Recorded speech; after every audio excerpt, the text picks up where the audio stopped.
Hello students, welcome back to my channel. आज हम लोग आपकी वर्कशीट नंबर 20 करने वाले हैं, जो आपकी एसएसटी की हिस्ट्री का टॉपिक है बच्चों, इंग्लिश मीडियम। ठीक है, ये हिंदी मीडियम में मैंने अपलोड कर दिया है। तो क्लास 8th स्टूडेंट की वर्कशीट नंबर कितनी है? 20। और बच्चों ये आपकी इंग्लिश मीडियम में है। ठीक है, हिंदी मीडियम में अपलोड की गई है, आप लोग देख सकते हो। 29 सितंबर की बच्चों ये आपकी वर्कशीट है। सभी बच्चे डेट अच्छे से देख लेंगे। कुछ बच्चे क्या होते हैं, लास्ट ईयर की वर्कशीट भी कर लेते हैं यूट्यूब पे सर्च करके। ठीक है, आप जब देखो टॉपिक डालोगे when people rebel policies and the people. ठीक है, तो बच्चों मैंने आपको बताया था अपने दूसरे चैनल के बारे में, सुजीत सिंह के बारे में। ठीक है, वो चैनल सभी बच्चे सब्सक्राइब कर लेंगे, क्योंकि उसमें जल्द ही वीडियो डालने वाली है जिसमें आप लोग पार्टिसिपेट करके गिफ्ट जीत सकते हो।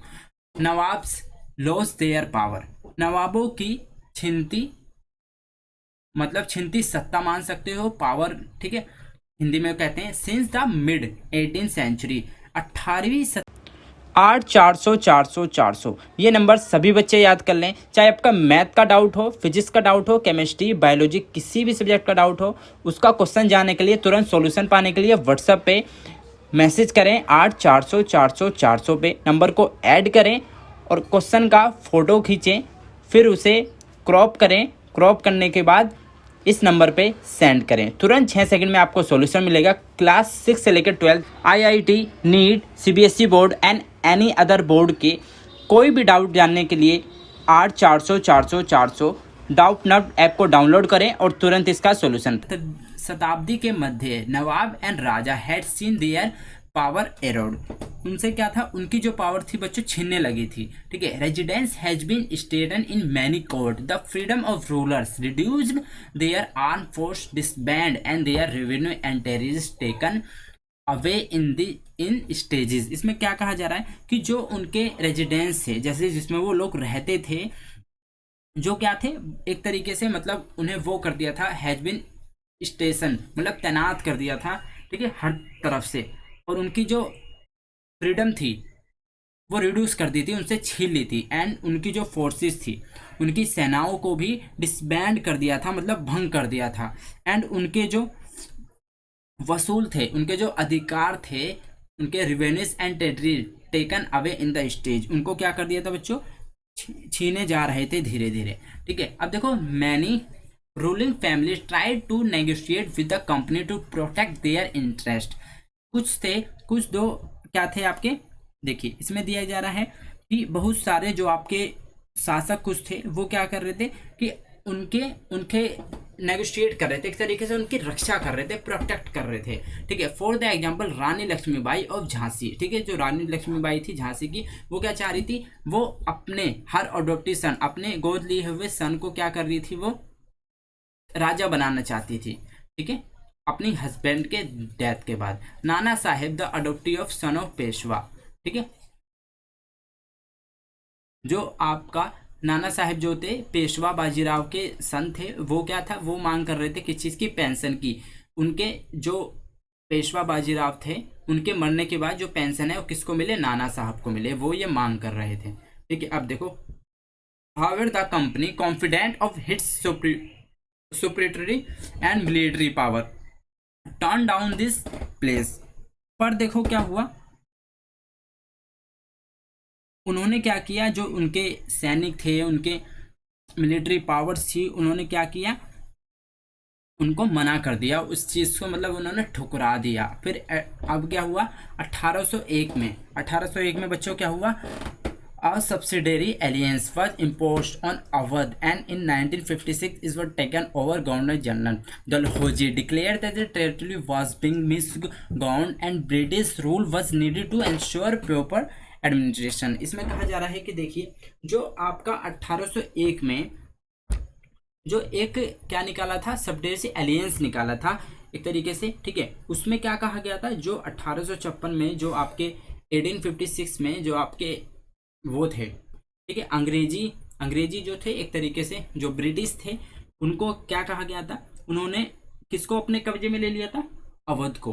ठीक है, और जो आपके गवर्नर जनरल थे, गवर्नर जनरल कौन थे, डलहौजी, उन्होंने ये अनाउंसमेंट किया था कि जो भी रियासत का शासन ठीक से नहीं चलाया जा रहा है, उसको क्या दुरुस्त करने के लिए ब्रिटिश प्रभावी जरूरी है, उसको क्या वो लोग दुरुस्त कर देंगे। ठीक है, अब देखिए क्या क्या कंपनी की लास्ट में स्टार्ट किया गया। The company even began to plan bring the Mughal dynasty to and.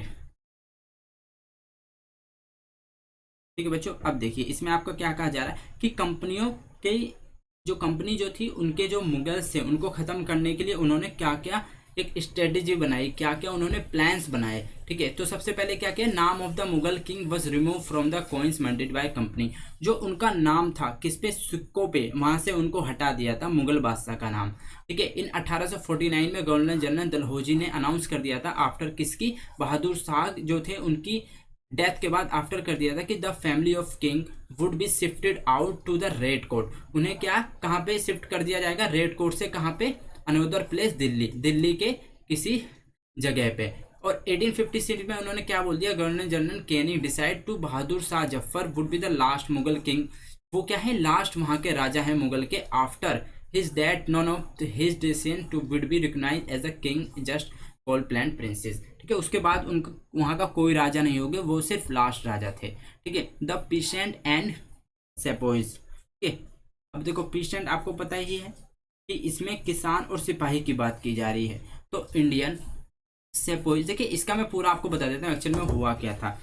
इस टाइम में क्या हुआ था, देखिए जो आपके किसान और सिपाही थे उनको क्या है, असंतोष थे अपनी वजह से, क्योंकि उन्होंने क्या देखा था कि नए नए नियम लगाए जा रहे हैं, उनकी धार्मिक भावनाओं को लेकर ठोस पहुंचाते हैं, जो उन्हें मतलब अंदर से कमजोर बनाते हैं।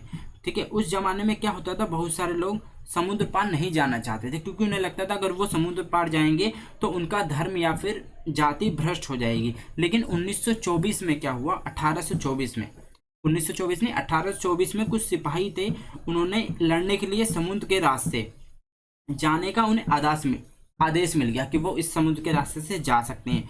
उन्होंने हुक्म मानने से इनकार कर दिया था, क्योंकि उन्हें कहा गया था, उन्होंने इनकार कर दिया उस जमीन के रास्ते में जाना, बल्कि वो जा सकते थे, कोई ऐतराज नहीं था। सरकार का एक हुक्म ना मानने के कारण उन्हें सख्त सजा दी गई थी।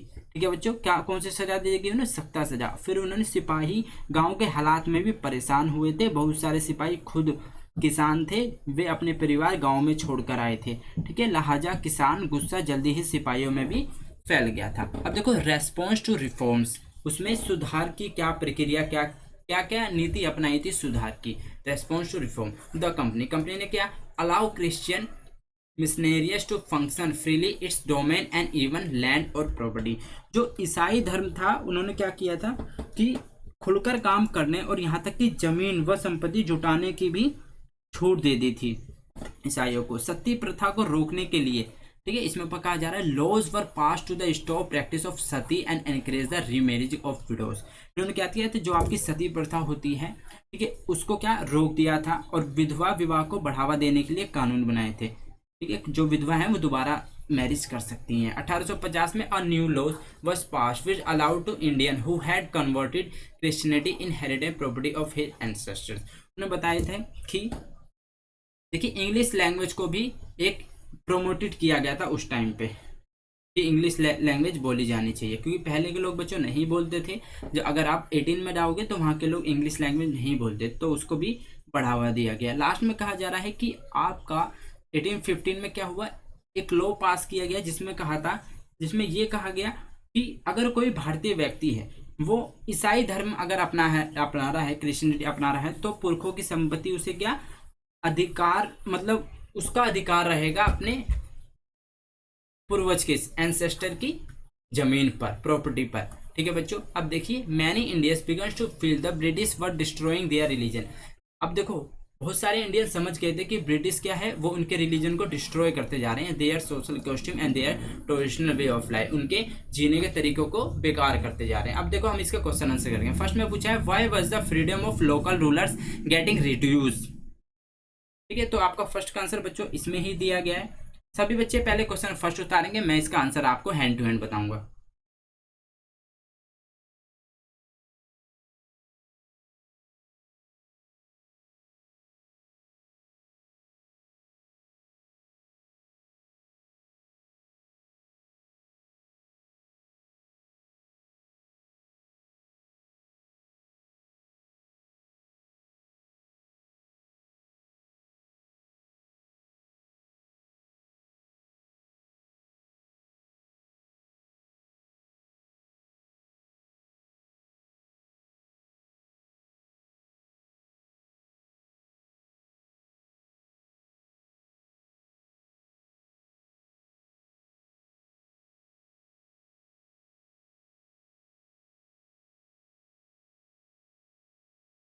देखिए अब हम लोग करेंगे इसके question answer. What was the freedom of local ruler getting reduce. तो देखिए इसका आंसर आपका वर्कशीट में दिया गया है।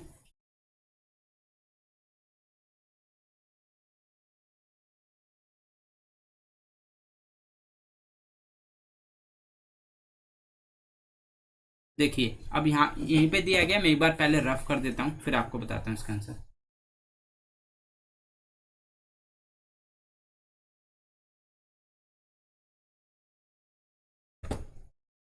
देखिए बच्चों आप यहाँ से लिखोगे, यहाँ से स्टेडिस तक, ये आपका क्या हो जाएगा आंसर नंबर 1।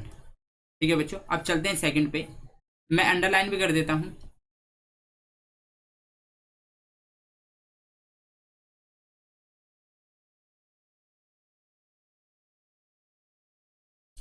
ठीक है, अब देखिए सेकंड में आपसे क्या पूछा जा रहा है कि how did company and Mughal ruler.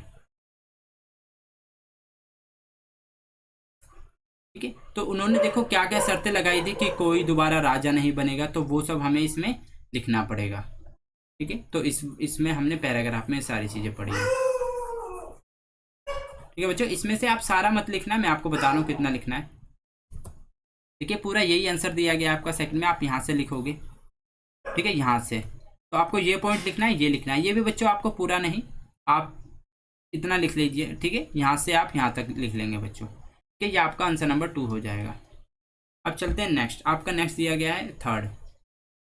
Y were the peasant and sepoys discontented in company rule. तो देखिए इसका भी हमने जस्ट यहीं पे पढ़ा था अभी, ये रहा।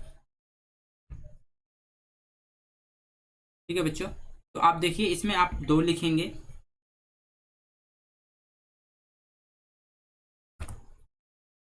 ठीक है, इसमें आपको 2 लाइन बस ऐड करनी है। एक तो आप द इंडियन, ठीक है, यहाँ से लेके आप यहाँ तक करोगे, फिर आपको यहाँ से करना है इसमें।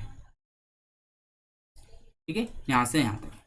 ठीक है बच्चों, तो ये आपका कौन सा हो गया थर्ड, और ये भी बच्चों थर्ड हो गया। ठीक है, आपको एक लाइन यहाँ से उठानी है, मैं अंडरलाइन भी कर देता हूँ जो आपको लिखना है, जिससे एक एक बच्चा अच्छे से समझ सके। ठीक है, आपको ये भी करना है। ठीक है बच्चों, अब चलते हैं आपका लास्ट क्वेश्चन की तरफ। Why did many Indians feel that the British were destroying there traditional way of life. ठीक है, देखो सिंपल सी बात है, कब उन्हें लगा जब वो लोग क्या करने लगे, क्रिश्चियन को भी वो कहने लगे कि भाई तुम्हें विरासत में जो ज़मीन है वो तुम्हें मिलेगी, और इंग्लिश लैंग्वेज को भी बढ़ावा देने लगे। तो बच्चों आप यहाँ से लिखोगे कि उन्होंने नया रूल पास किया था यहाँ से इन 1805, आंसर नंबर 4। ठीक है, in 1815 a new law was pass which allowed Indian who had converted Christianity to inherited property of ancestors. ठीक है बच्चों, ये आपका लास्ट आंसर नंबर 4 हो गया। तो होपफुली आपको वर्कशीट बहुत अच्छे से समझ में आई होगी, एक एक बच्चे को। सभी बच्चे कंप्लीट करेंगे, अपने टीचर से चेक कराएंगे, और मेरा दूसरा चैनल सुजीत सिंह को सब्सक्राइब कर लेंगे। ठीक है बच्चों, मिलते हैं नेक्स्ट वर्कशीट में। Till then bye, be safe, stay healthy, जय हिंद, जय भारत।